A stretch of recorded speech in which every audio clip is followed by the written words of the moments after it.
Being able to come back and purchase a home where you had worked the fields, it was not something that I thought was ever going to happen. My name is Charles Graham. I'm from Dermot, Arkansas, and I just want to say this is my story. I was born in a little community called Boydale, which is about 17 to 20 miles south of Dermot. Just a little spot on the road. It was a farming community. I was born August 23rd, 1956. I'm one of 13 children. My mom is here. My father passed away in 1975. My dad was a hired hand on a farm, driving tractor, doing the cotton, doing the beans. We were living what you call round the bow in a wood frame house that was provided by the landowner. And then we moved several times. As the landowner would acquire new land, all of the farm workers, his families that worked the farms, would move to the new area where the land was. There were multiple families living on the same farm, working for the same landowner. My uncle and aunt actually lived on the property for this landowner. We worked the fields here, but we lived across the road on another landowner's property. I had issues with farm life, period. You would go early in the mornings and you'd get off around 7 in the evenings. I was not the best cotton picker you'll meet. I would gently pull out the cotton. It was a hard, prickly kind of a plant. And as you would reach to get the cotton, your fingers would often get pricked. My dad always said you have to break 100, which means you have to pick more than 100 pounds of cotton a day. If you didn't pick 100 pounds, you didn't get $2. There were certain people in the farming community that could pick 4 rows of cotton at a time. I wouldn't break 100, and my brothers and sisters would feel sorry for me. And to keep my dad from whipping me, they would give me what they called the last round of cotton.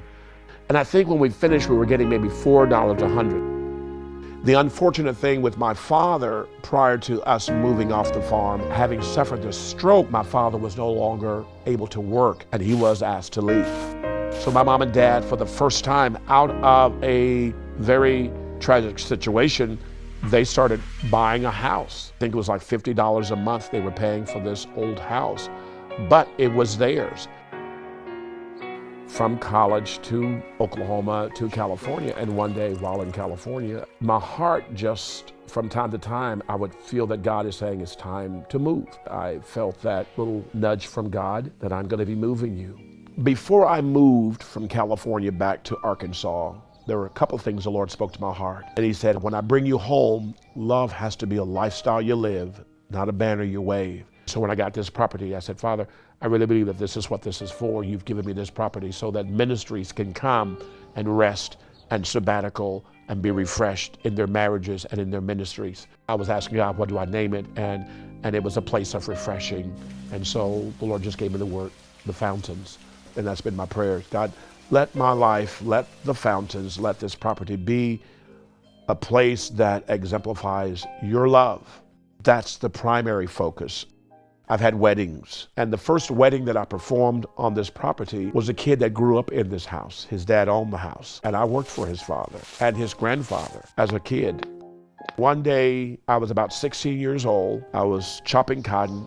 The grandfather drove up because I was a slow cotton chopper and a slow cotton picker. I was down on this end of the turn row alone. So it was the three of us, the grandfather, the grandson, and myself. And as they got out of the truck, the grandfather began to call on the far end of the field to the foreman. And as he called for the foreman, several attempts calling the foreman's name, the little 6-year-old boy, he just looks at his grandpa and he says, Paw Paw, and he used the N-word, says, they don't hear you. And so the grandfather looks at his grandson, he looks at me, and he says, hush.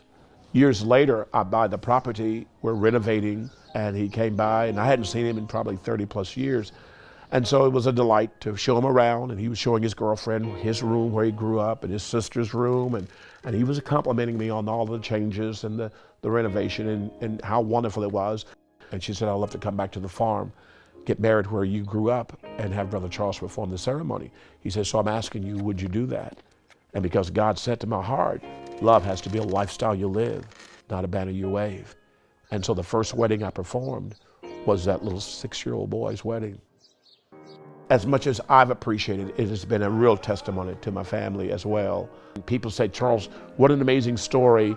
that you now own the home that you weren't allowed in as a little boy, or you own the easement of the bayou where you were baptized when you were 10. I tell them those are kind of nice stories, but that's not the real story. The real story is that God would trust me to come home and love people.